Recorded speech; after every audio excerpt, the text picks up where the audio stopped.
तो dear students, चलिए 5वां नंबर क्वेश्चन आज हम लोग हल करेंगे।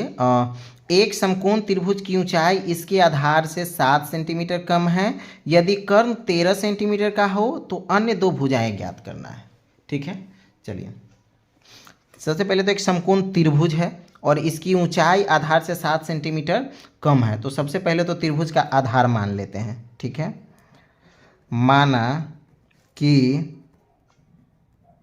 त्रिभुज का आधार इक्वल टू एक्स, आधार एक्स है और ऊंचाई कितना कह रहा है, ऊंचाई 7 सेंटीमीटर कम है, यानी कि x माइनस 7 है। ठीक है, तो यदि कर्ण 13 सेंटीमीटर है और इसका कर्ण जो है कितना है, 13 सेंटीमीटर है, तो इसकी अन्य दो भुजा भी हमको ज्ञात कर लेनी है। यानी कि एक देखिए, सबसे पहले तो हम क्या करते हैं, एक त्रिभुज बनाते हैं समकोण, है ना, उसके बाद हम आपको समझाने की कोशिश करते हैं, फिगर आउट करते हैं। देखिए आधार x है, यानी कि ये b जिसको हम बेस कहते हैं, ये हमारा x है। ठीक है, और ऊंचाई x माइनस 7 है, यानी कि ये जो है हाइट x माइनस 7 है। और हमको क्या निकालना है, p, यानी कि ये 13 दिया हुआ है, p है ना, इसको कर्ण बोलते हैं, तो ये 13 दिया हुआ है। तो x ये तो 13 है, तो यहाँ x की जगह क्या होगा और x माइनस 7 की जगह पे क्या होगा, ये नंबर हमको ज्ञात करना है। ठीक है ना, तो चलिए हम ज्ञात करते हैं। नॉर्मली जो है कर्ण निकालना है, p हमको अगर निकालना होता है तो p इक्वल टू फार्मूला क्या हम लगाते हैं, है ना, तो सिंपली हम फार्मूला लगाते हैं b square plus H square, ये होता है हमारा रूट में। ठीक है, तो चलिए b क्या है, x, तो x का स्क्वायर प्लस h का स्क्वायर, तो h है हमारा x माइनस 7, यानी कि x माइनस 7 इसका स्क्वायर, ये होगा हमारा रूट में। तो चलिए अब हम मान डालते हैं, p का वैल्यू 13 है तो यहाँ पे हम 13 डाल देते हैं। सिंपली आप समझ गए होंगे। अब आपको क्या करना है कि 13 is equal to x square plus, देखिए ये a माइनस बी के होल स्क्वायर पर है, तो a माइनस बी के होल स्क्वायर का फॉर्मूला क्या होता है, a square minus 2ab plus B square, है ना, तो a स्क्वायर यानी कि एक्स स्क्वायर माइनस 2ab, है ना, 2ab, ठीक है, और प्लस बी स्क्वायर यानी कि 7 का स्क्वायर।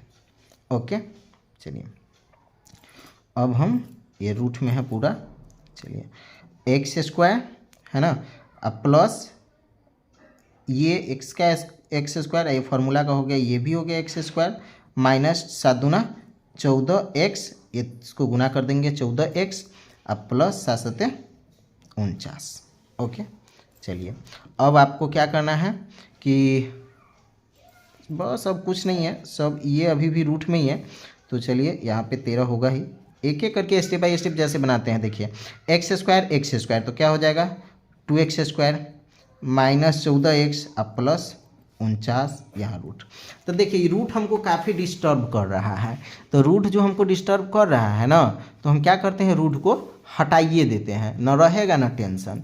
तो रूट को हम हटाएंगे कैसे, तो इधर से हटाएंगे तो इस वाले नंबर पे हम स्क्वायर चढ़ा देंगे, यानी कि 13 का स्क्वायर होगा, तो इधर वाला रूट ऑटोमेटिक क्या होगा, ख़त्म हो जाएगा, है ना, यही करते हैं ना हम लोग।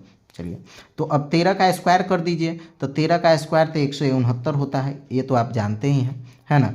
अब 2x स्क्वायर माइनस 14x अब प्लस 49, तो देखिए ये 169 को भी जो है हम क्या करते हैं, इधर लेके आते हैं। तो अभी क्या होगा, जब ये नंबर इधर आएगा तो ये प्लस में है, तो ये क्या हो जाएगा, माइनस में हो जाएगा। तो चलिए 2x square minus 14x plus 49 अब माइनस 169, ठीक है। तो चलिए अब इसको हम सॉल्व करते हैं, 2x स्क्वायर माइनस 14x और प्लस माइनस माइनस, तो यहाँ पर हो गया माइनस का चिन्ह। अब इसको घटा दीजिए, 9 में से 9 गया 0, 4 में से 9 में से 9 गया 0, 6 में से 4 गया 2, है ना, 120, तो हो गया 2x स्क्वायर माइनस 14x और माइनस 120 इक्वल टू में कुछ नहीं तो 0। अब ये हो गया आपका समीकरण। अब समीकरण जब आपको प्राप्त हो गया तो अब आपको क्या करना है, नॉर्मली जो है आपको इसका गुणनखंड करना पड़ेगा, जैसे आप सभी में गुणनखंड किए हैं। तो चलिए इसका गुणनखंड करते हैं। तो 2x², अब -14x, इसको बराबर नहीं समझ लीजिएगा, ये मैं वैसे इसी नंबर लगा दिया हूँ। 2x² -14x, तो 14x के जगह पर आपको ऐसे इसको दो पार्ट में बांटने होंगे कि ये है ना गुना भाग कुछ भी करें तो आंसर हमारा कंफर्म हो जाए। तो थोड़ा सा एक काम करते हैं ना, ये थोड़ा सा बड़ा है, इसको भी छोटा कर लेते हैं। तो छोटा करने के लिए हम क्या करते हैं, 2 से भाग कर देते हैं। तो लिख दीजिए 2 से भाग करने पर, है ना।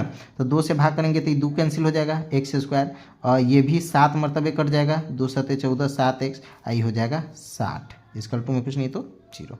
अब ये छोटा हो गया, है ना, यानी कि x² -7x, हमारे पास क्या बचा, x² -7x -60 = 0। ठीक है, अब हम इसका क्या करते हैं, गुणनखंड करते हैं। तो चलिए गुणनखंड करेंगे, x² 12 पंचे 60, यानी कि 12x आप प्लस 5x, 12 में से 5 गया 7, 12 पंचे 60 -60 = 0। ओके, तो चलिए x कॉमन ले लेंगे तो ये हो जाएगा x, और -12 यहाँ पे हम क्या करेंगे, +5 कॉमन ले लेंगे तो x + -12 पंचे 60 = में कुछ नहीं तो 0। चलिए, तो ब्रैकेट में हो गया x -12 और ब्रैकेट के बाहर हो गया x + 5। ओके, तो देखिए कॉपी भी कुछ ज़्यादा ही लंबा सवाल हो गया ये ना। तो x -12 हो गया तो x = 12, और x + 5 हो गया तो x - 5। ओके, यानी कि सॉरी यहाँ पे बराबर का चिन्ह होगा, है ना। तो x = 12, x के दो वैल्यू हमको प्राप्त हो गए, x = 12 और -5। ठीक है, तो चलिए, और सबसे पहले जो ये त्रिभुज का कोण है इसके लिए -5 तो आंसर होगा नहीं, होगा हमारा आंसर कितना, 12। तो 12 होगा। तो चलिए अब फिगर देखते हैं यहाँ पे थोड़ा सा। चलिए, तो x = 12, ये 12 होगा, तो ये कह रहा है क्या कि 12 से 7 कम है, तो 12 में से 7 घटा देंगे तो कितना हो जाएगा, 5, तो ये 5 हो जाएगा, ये 12 हो जाएगा, सिंपल। चलिए, तो यही हो गया आपके आंसर। आई होप आपको समझ में आया। चलिए अब अगला क्वेश्चन भी बना ही लेते हैं।